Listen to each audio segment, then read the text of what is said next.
মুখ্যমন্ত্রী মমতা বন্দ্যোপাধ্যায়ের নির্দেশে শনিবার মালদা এলেন রাজ্যের দমকল ও জরুরি পরিষেবা দপ্তরের মন্ত্রী সুজিত বসু। তিনি মালদায় এসে মানিকচক এবং রতুয়ার বন্যা ও ভাঙন কবলিত এলাকা পরিদর্শনে যান।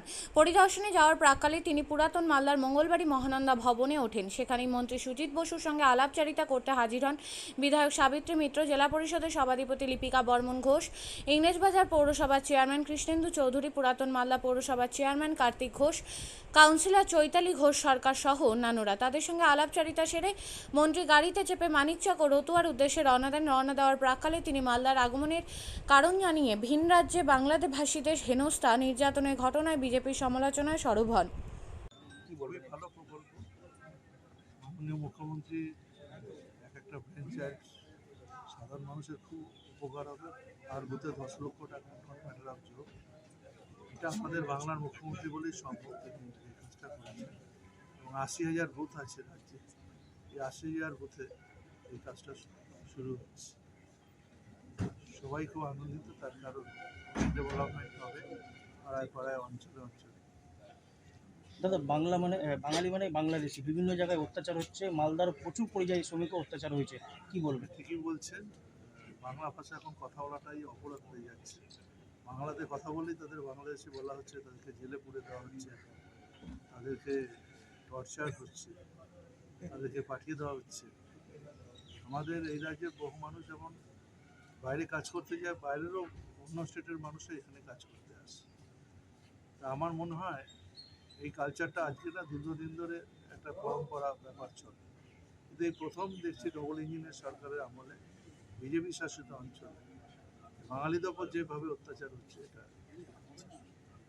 বলছি দাদা, ভাঙন পরিস্থিতি মালদার কি, এবং বারবার অভিযোগ হচ্ছে যে কেন্দ্র নাকি অর্থ দিচ্ছে না, তা আপনারা কিভাবে? সত্যি বলছি, অর্থ দেয় না কেন্দ্র, তো টাকা দেয় না। কেন্দ্রের কাজ, কেন্দ্র সমস্ত প্রকল্পগুলো কেন্দ্রের টাকা দেওয়ার কথা। সেখানে ফারাক্কা কে দেবে টাকা? কেন্দ্র দেবে।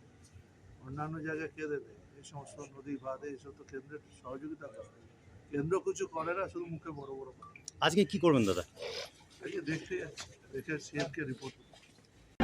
আপনিও কি মুরগি প্রতিপালন করে আর্থিক লাভের মুখ দেখতে চান? হরেক রকম প্রজাতির মুরগির শাবক লালন পালন করে বিক্রয় করে লাভবান হতে পারবেন খুব সহজেই। তাহলে আর চিন্তা নেই, আপনার জন্য প্রচেষ্টা নিয়ে এসেছে সেই সুযোগ। একই ফার্মে হরেক রকম প্রজাতির মুরগি পেয়ে যাবেন এখানে রয়েছে করকনাথ মুরগি, এছাড়াও আছে গিনি, ফ্রিগেল, টার্কি দেশি, এছাড়াও কোয়েল মুরগির শাবক। পাইকারি এবং খুচরো বিক্রয় করা হয়। যারা মুরগি পালন করে লাভবান হতে চান তাদের সকলকে আহ্বান জানাই আমরা। আজই চলে আসুন আমাদের প্রতিষ্ঠানে। আমাদের ঠিকানা মহারাজাহাট, রায়গঞ্জ, উত্তর দিনাজপুর। মোবাইল নম্বর 8250428960, 8145717292, 9907063902। শিক্ষাই জাতির মেরুদণ্ড। ছোট ছোট শিশুদের প্রাথমিক শিক্ষা পরিপূর্ণ না হলে আগামীতে সেই শিশুরা সঠিক পথে চলতে গিয়ে হোঁচট খায়।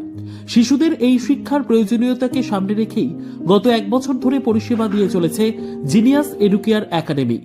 শিশুদের অত্যাধুনিক শিক্ষায় শিক্ষিত করে তোলার একমাত্র বিশ্বস্ত প্রতিষ্ঠান এই একাডেমি।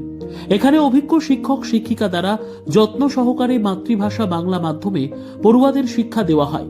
একেবারে খেলার ছলে বিনোদনমূলকভাবে বাচ্চাদের এখানে পাঠ দেওয়া হয়। পড়াশোনার পাশাপাশি বাচ্চাদের বিনোদনের ব্যবস্থাও রয়েছে এখানে। তাই আপনার বাচ্চাকে ছোট থেকে অভিনব শিক্ষায় শিক্ষিত করে মানুষের মতো মানুষ করে তুলতে হলে এই শিক্ষা প্রতিষ্ঠানের উপরে ভরসা করতেই হবে। আমাদের ঠিকানা জিনিয়াস এডুকেয়ার একাডেমি, স্থান ঘুঘুডাঙ্গা মোড়, পোস্ট ভূপালপুর, রায়গঞ্জ, উত্তর দিনাজপুর। মোবাইল নম্বর 9563630109 অথবা 7029042308।